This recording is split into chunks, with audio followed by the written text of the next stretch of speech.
Assalamualaikum dan semangat pagi. Bro and sis, pasti sudah sering mendengar salah satu tokoh akhir zaman yang bernama Al-Masih Ad-Dajjal.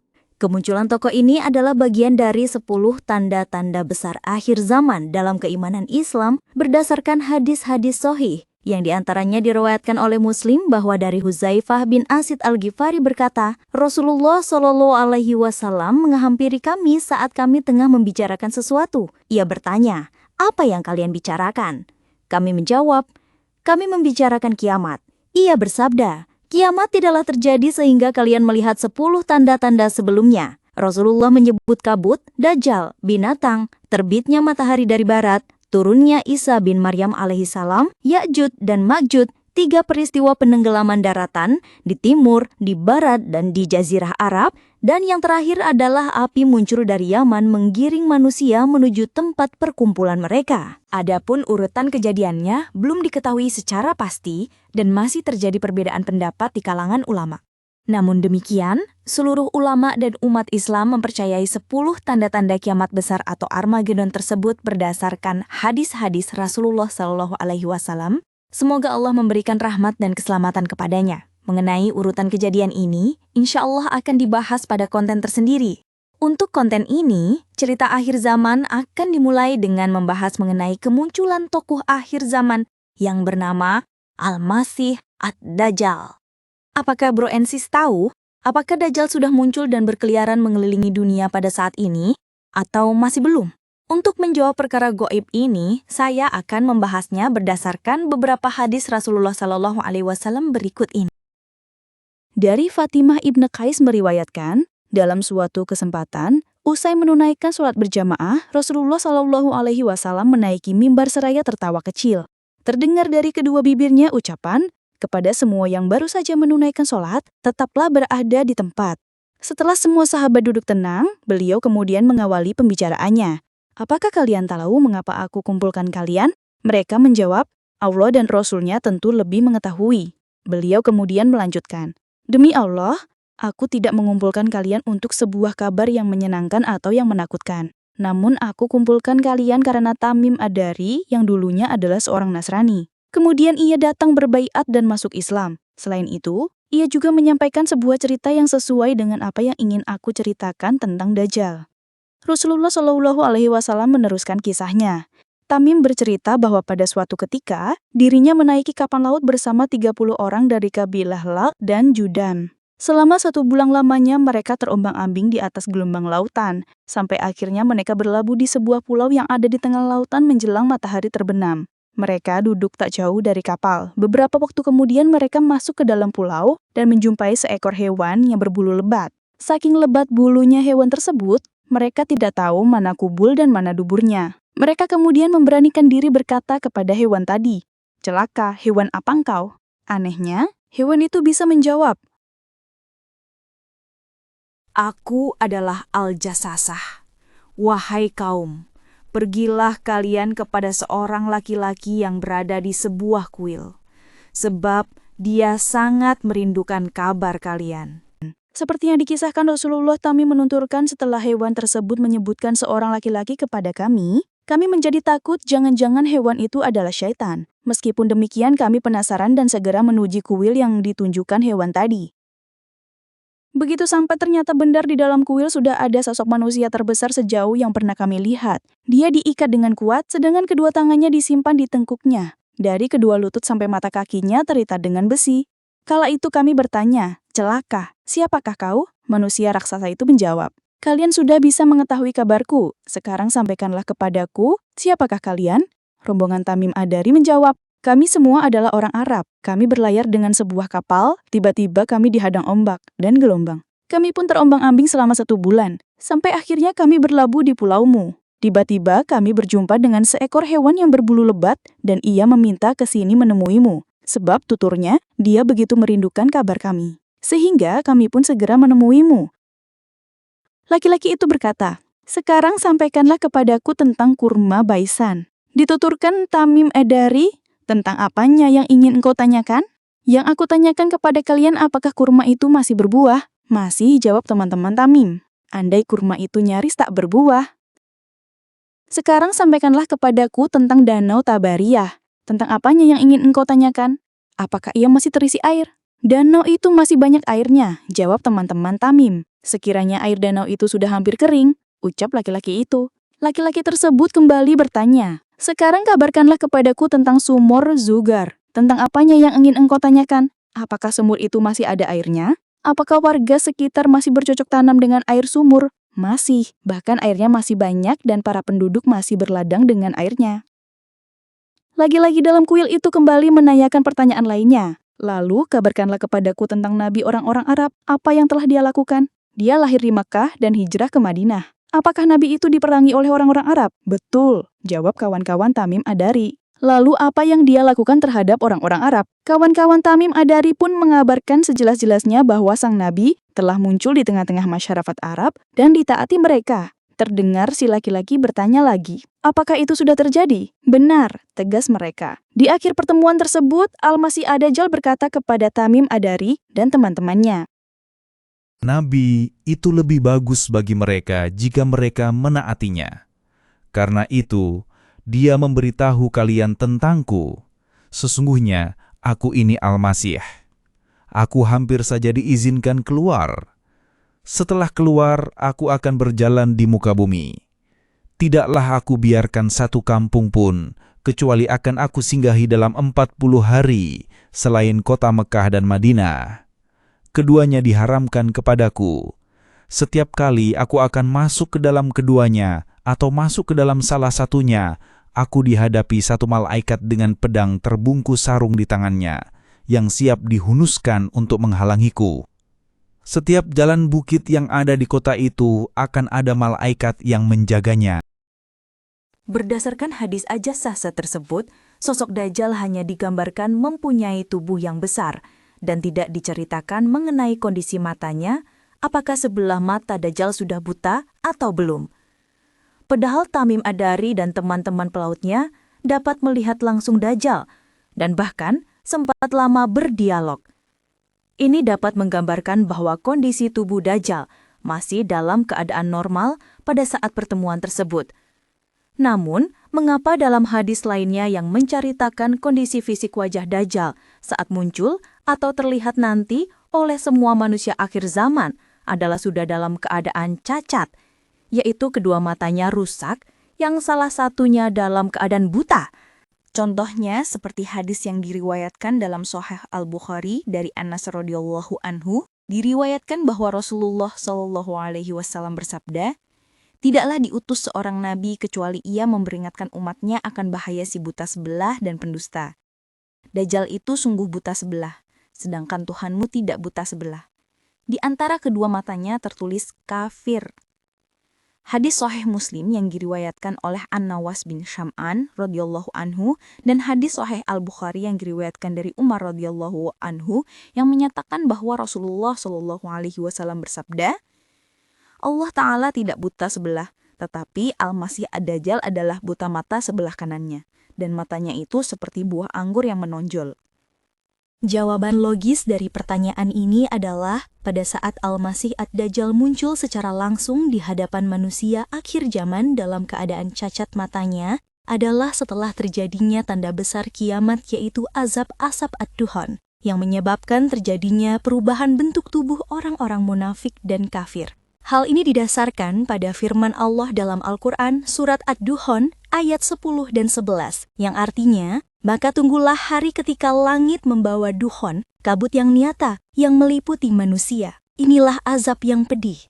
Dan banyak hadis yang menginformasikan bentuk azab pada saat terjadinya ad-duhon, yang diantaranya adalah hadits Sahih At-Tabrani yang meriwayatkan dari Huzaifah bin Yaman radhiyallahu anhu, Rasulullah shallallahu alaihi wasallam bersabda, di antara tanda-tanda kiamat adalah turunnya kabut hitam yang menyelimuti antara timur dan barat bumi, dan akan terus menyelimuti selama 40 hari. Adapun orang mukmin hanya menderita salesma, sedangkan orang kafir seperti orang mabuk. Kabut itu keluar dari mulutnya, kedua lubang hidungnya, kedua matanya, kedua telinganya, dan dari duburnya. Azab ad-dukhan inilah yang menyebabkan terjadinya perubahan bentuk pada wajah dan mata Dajjal. karena Dajjal adalah raja para kafirun dan munafikun yang tidak akan luput dari azab asap ad-dukhon tersebut. Dari kumpulan beberapa hadis sahih lainnya diungkapkan ciri-ciri fisik Dajjal secara umum adalah kedua matanya cacat, mata sebelah kanan buta dan tertutupi oleh kulit tebal, sedangkan mata sebelah kirinya terlihat seperti buah anggur yang menonjol dan tampak tidak bercahaya. Dahinya lebar, Dajjal memiliki dahi yang lebar. Tulisan kafir, di antara kedua matanya tertulis huruf Arab, kafaro yang dapat dilihat dan dibaca oleh setiap mukmin. Perawakan tubuh, Dajjal digambarkan sebagai pria yang tinggi besar dan gempal. Kulit dan rambut, ia memiliki kulit berwarna kemerahan dan rambut yang sangat keriting. Jarak betis, terdapat ciri khas di mana jarak antara kedua betisnya terlihat berjauhan. Bronsis, apakah mengetahui penyebab mengapa Dajjal muncul di akhir zaman dengan kemarahan yang besar?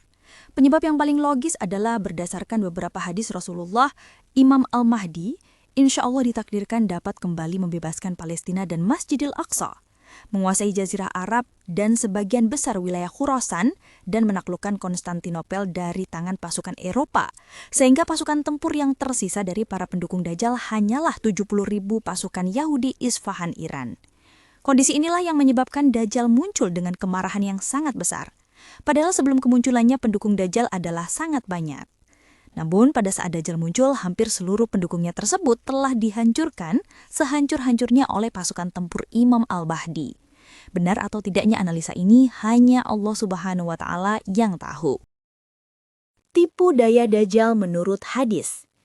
Adapun tipu daya Dajjal yang menyesatkan manusia berdasarkan hadis sahih, yaitu membawa air dan api. Hadis sahih Bukhari dan Muslim yang meriwayatkan Abu Mas'ud berkata kepada Huzaifah, "Ceritakanlah kepadaku hadis yang kau dengar dari Rasulullah tentang Dajjal." Huzaifah berkata bahwa Rasulullah Shallallahu Alaihi Wasallam bersabda, "Sesungguhnya Dajjal keluar dengan membawa air dan api. Apa yang dilihat oleh manusia sebagai air pada diri Dajjal sejatinya adalah api yang membakar. Dan apa yang dilihat manusia sebagai api sejatinya adalah air yang dingin lagi segar. Barang siapa di antara kalian mendapati Dajjal, hendaklah ia masuk ke dalam apa yang ia lihat sebagai api, karena sejatinya ia adalah air yang segar dan baik." 2. Memerintahkan alam dan hewan untuk menaati perintahnya. Hadis sahih Muslim meriwayatkan dari Abu Umamah Al-Bahili radhiyallahu an bahwa Rasulullah Shallallahu Alaihi Wasallam bersabda, "Dajjal mendatangi suatu kaum dan mengajak mereka. Mereka beriman kepadanya dan mengikuti seruannya. Maka Dajjal memerintahkan kepada langit hingga menurunkan hujan, dan Dajjal memerintahkan kepada bumi hingga tumbuhlah tanaman, sehingga ternak-ternak mereka menjadi gemuk, besar, dan deras air susunya." 3. Setan turut membantu Dajjal memberikan ilusi dapat menghidupkan manusia yang telah dikubur. Dalam hadis sahih Ibnu Majah, meriwayatkan dari Abu Umamah Al-Bahili radhiyallahu anhu, Rasulullah Shallallahu Alaihi Wasallam menceritakan beberapa tipuan Dajjal. Di antara fitnah Dajjal, dia menawarkan seorang Arab Badui, "Renungkan, sekiranya aku bisa membangkitkan ayah ibumu yang telah mati, apakah kamu akan bersaksi bahwa aku adalah Rabbmu?" Laki-laki Arab tersebut menjawab, "Ya." Kemudian muncullah dua setan yang menjelma di hadapannya dalam bentuk ayah dan ibunya. Keduanya berpesan, "Wahai anakku, ikutilah dia, sesungguhnya dia adalah Rabbmu." 4. Membunuh seorang pria lalu menghidupkannya lagi. Dalam hadis sahih Bukhari dan Muslim diriwayatkan bahwa Dajjal memerintahkan agar laki-laki mukmin itu digergaji hingga terbelah dua dari kepala hingga ujung kaki. Dajjal berjalan di antara kedua belahan tubuh itu dan berkata, "Bangunlah." Maka kedua belahan itu menyatu dan berdiri tegak seperti sedia kala. Dajjal bertanya, "Tidakkah engkau beriman kepadaku?" Laki-laki mukmin itu menjawab, "Aku justru semakin paham akan kebohonganmu, hai manusia. Ia tidak akan mampu lagi melakukan pembunuhan seperti tadi kepada seorang pun setelahku." 5. Membawa sesuatu seperti surga dan neraka. Dalam hadis sahih Bukhari dan Muslim meriwayatkan dari Abu Hurairah berkata, Rasulullah bersabda, Maukah kalian apabila aku beritahukan satu berita tentang Dajjal yang belum pernah diceritakan oleh seorang nabi pun kepada umatnya? Sesungguhnya Dajjal itu buta satu mata, dan ia datang membawa sesuatu yang seperti surga dan neraka. Apa yang dikatakan oleh Dajjal sebagai surga, sejatinya adalah neraka. Kisah tentang waktu kelahiran dan kematian Dajjal. Dajjal adalah salah satu manusia seperti Nabi Isa alaihi salam yang ditakdirkan oleh Allah Subhanahu wa taala berumur panjang. Kapan dan di mana Al-Masih Ad-Dajjal lahir, tidak ada satupun perawi hadis yang meriwayatkannya. Beberapa cerita yang ada dan bisa dicari dengan bantuan Mbah Google dikatakan bahwa Dajjal dilahirkan 100 tahun sebelum kelahiran Nabi Musa alaihi salam di wilayah Samirah, Palestina. Sehingga Dajjal sering dikaitkan dengan tokoh Samiri yang menjadi umatnya Nabi Musa alaihi salam sebelum diusir karena kekafirannya membuat patung anak sapi dari emas yang dikatakannya sebagai penjelmaan Tuhannya Nabi Musa alaihi salam untuk menyesatkan Bani Israel. Adapun alasannya adalah ketika Nabi Musa alaihissalam baru kembali dari Bukit Tursina untuk menerima 10 perintah dari Allah Subhanahu wa taala dan menjumpai sebagian umatnya mengikuti ajaran Samiri untuk menyembah Tuhan berupa patung emas anak sapi. Maka marahlah Nabi Musa alaihissalam, terutama kepada Nabi Harun alaihissalam yang tidak berdaya terhadap Samiri yang menyesatkan Bani Israel. Setelah peristiwa penyembahan patung anak sapi tersebut, Nabi Musa alaihissalam atas petunjuk dari Allah Subhanahu wa taala memerintahkan umatnya yang sesat tersebut untuk dihukum mati sebagai bentuk pertaubatannya. Sebagaimana firman Allah Subhanahu wa taala dalam Al-Qur'an, surat Al-Baqarah ayat 54 yang artinya, "Dan ingatlah ketika Musa berkata kepada kaumnya, 'Hai kaumku, sesungguhnya kamu telah menganiaya dirimu sendiri karena kamu telah menjadikan anak lembu, sembahanmu. Maka bertaubatlah kepada Tuhan yang menjadikan kamu dan bunuhlah dirimu.'" Sebagian Bani Israel yang bertobat melaksanakan perintah untuk dihukum mati. Namun anehnya, Samiri, otak dari penyembahan patung emas anak sapi justru tidak ikut dihukum mati, melainkan hanya diusir oleh Nabi Musa alaihissalam. Sebagaimana yang diceritakan dalam Al-Quran surat Taha ayat 97 yang artinya, berkata Musa, "Pergilah kamu, maka sesungguhnya bagimu di dalam kehidupan di dunia ini hanya dapat mengatakan, janganlah menyentuh aku, dan sesungguhnya bagimu hukuman di akhirat yang kamu sekali-kali tidak dapat menghindarinya. Dan lihatlah Tuhanmu itu yang kamu tetap menyembahnya. Sesungguhnya kami akan membakarnya, kemudian kami sungguh-sungguh akan menghamburkannya ke dalam laut, berupa abu yang berserakan." Ada yang berpandangan bahwa Samiri tidak boleh dibunuh oleh Nabi Musa alaihissalam, melainkan hanya mengusirnya, karena Samiri adalah Dajjal yang ditakdirkan akan dibunuh oleh Nabi Isa alaihissalam di akhir zaman. Dalam cerita selanjutnya, Dajjal ini kembali muncul di masa Nabi Isa alaihissalam yang menebarkan fitnah yang sama terkait pengkhianatan dan pengkultusan seperti di zaman Nabi Musa alaihissalam. Sehingga ketika Nabi Isa alaihissalam turun kembali ke bumi, maka salah satu tugas utama yang dilakukannya adalah membunuh Dajjal. Dalam beberapa hadis meriwayatkan bahwa Nabi Isa alaihissalam akan membunuh Dajjal di pintu gerbang Baplut di Palestina, yaitu dalam hadis Sahih Muslim yang meriwayatkan dari An-Nawas bin Sam'an bahwa Rasulullah Shallallahu alaihi wasallam bersabda, "Setiap kafir yang mencium bau nafasnya pasti mati, dan nafasnya mencapai jarak sejauh pandang matanya." Dia mengejar Dajjal hingga berhasil menemukannya di Baplut, lalu membunuhnya. Lalu hadis Sahih Ahmad meriwayatkan Bunda Aisyah radhiyallahu anha mengatakan bahwa Rasulullah Shallallahu alaihi wasallam bersabda, "Jika Dajjal telah keluar dan saya masih hidup, maka saya akan membela menjaga kalian. Namun Dajjal keluar sesudahku, sesungguhnya Rabb kalian Azza wa Jalla tidaklah buta sebelah, bermata satu, dan Dajjal akan keluar di Yahudi Asfahan hingga ia datang ke Madinah dan turun di tepinya, yang mana Madinah pada waktu itu memiliki 7 pintu. Pada setiap pintu terdapat malaikat yang menjaga, lalu akan keluar menuju kepada Dajjal sejelek-jelek penduduk Madinah darinya hingga ke Syam, tepat di kota Palestina di pintu Lut." Sesekali Abu Daud berkata, hingga Dajjal datang tiba di Palestina di pintu Lut, lalu Isa alaihissalam turun dan membunuhnya. Kemudian Isa alaihissalam tinggal di bumi selama 40 tahun dan menjadi imam dan hakim yang adil. Masya Allah. Hadis ini membuktikan kebenaran dari nubuat Rasulullah SAW dari abad ke-7 tentang kondisi jalan masuk kota Madinah di masa mendatang, yaitu pada saat ini telah ada 7 jalur atau jalan untuk menuju kota Madinah. Cara menghindari fitnah Al-Masih Ad-Dajjal. Dajjal adalah seorang penipu terbesar dan setiap muslim dianjurkan untuk memohon perlindungan kepada Allah Subhanahu wa taala agar terhindar dari fitnah Dajjal. Pertama, untuk memohon perlindungan Allah Subhanahu wa taala dari fitnah Dajjal bisa dengan menghafalkan 10 ayat pertama atau 10 ayat terakhir surat Al-Kahfi. Hadis Sahih Muslim yang meriwayatkan dari Abu Darda bahwasanya Rasulullah Shallallahu alaihi wasallam bersabda, "Barang siapa yang hafal 10 ayat pertama dari surat Al-Kahfi, maka dia akan dijaga dari Dajjal." Dalam satu riwayat lainnya disebutkan 10 ayat terakhir dari surat Al-Kahfi. Kedua, mengamalkan doa perlindungan dari fitnah Dajjal yang diamalkan ketika sholat setelah tasyahud dan sebelum salam. Hadis sahih Imam Muslim dan Bukhari yang meriwayatkan dari Abu Hurairah, bahwasanya Rasulullah Shallallahu alaihi wasallam bersabda, "Jika salah seorang di antara kalian membaca tasyahud, hendaklah ia meminta perlindungan kepada Allah Subhanahu wa taala dari 4 perkara dengan berdoa. Allahumma inni a'udzubika min adzabi jahannam wa min adzabil qabri wa min fitnatil mahya wal mamati wa min syarri fitnatil masihi dajjal."